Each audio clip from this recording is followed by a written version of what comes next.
Police ಡಿಪಾರ್ಟ್ಮೆಂಟಲ್ಲಿ ಹೈಯಾರ್ಕಿ ಜಾಸ್ತಿ ಆಗ್ತಾ ಇದೆ, ಎಕ್ಸಿಕ್ಯೂಟಿವ್ ಮಾಡೋಂಥ ಸಿಬ್ಬಂದಿ ಕಡಿಮೆ ಆಗ್ತಾ ಇದೆ. ನೋಡಿ, ಸಬ್ ಇನ್ಸ್ಪೆಕ್ಟ್ರದು ಹಗರಣ ಆಯಿತು, ತಮ್ಗೆ ಗೊತ್ತಿದೆ, PSI ಹಗರಣ ಅಂತ. 545 ಪೊಲೀಸ್ ಸಬ್ ಇನ್ಸ್ಪೆಕ್ಟರ್ಗಳನ್ನ ರೆಕ್ರೂಟ್ ಮಾಡುವಾಗ ಅದರಲ್ಲಿ ಆಗಿದಂಥ ಹಗರಣದ ಬಗ್ಗೆ ತನಿಖೆನೂ ನಡೀತಾ ಇದೆ. ADGP ಅಂತ ಅಧಿಕಾರಿನೇ ಅರೆಸ್ಟ್ ಮಾಡಿ ಒಳಗಡೆ ಹಾಕಿದ್ದು, ಈಗ ತಾನೇ ಅವ್ರಿಗೆ ಬೇಲ್ ಆಗಿದೆ. ಅದು ತನಿಖೆ ಮುಂದುವರಿತಿದೆ.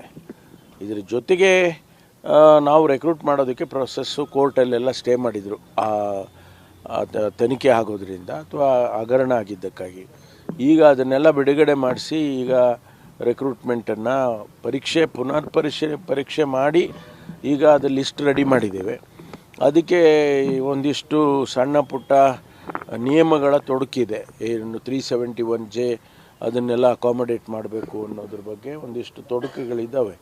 ಅದನ್ನು ಸರಿ ಮಾಡಿ ಬೇಗ ನಾವು ಆದೇಶಗಳನ್ನು ಕೊಡ್ತೇವೆ. ಕಾನ್ಸ್ಟೇಬಲ್ಸ್ ಅದು ನಿರಂತರವಾಗಿ ನಡೀತಾ ಇರುತ್ತೆ. 20 ಹೆಚ್ಚು ಕಡಿಮೆ 19-20 ಸಾವಿರ ಇಡೀ ರಾಜ್ಯದಲ್ಲಿ ಖಾಲಿ ಇದೆ. 4 ವರ್ಷದಿಂದ ಹಿಂದಿನ ಸರ್ಕಾರ ಏನು ಮಾಡಲಿಲ್ಲ, ರೆಕ್ರೂಟ್ಮೆಂಟನ್ನು ಮಾಡಿರಲಿಲ್ಲ ಕಾನ್ಸ್ಟೇಬಲ್ಸು.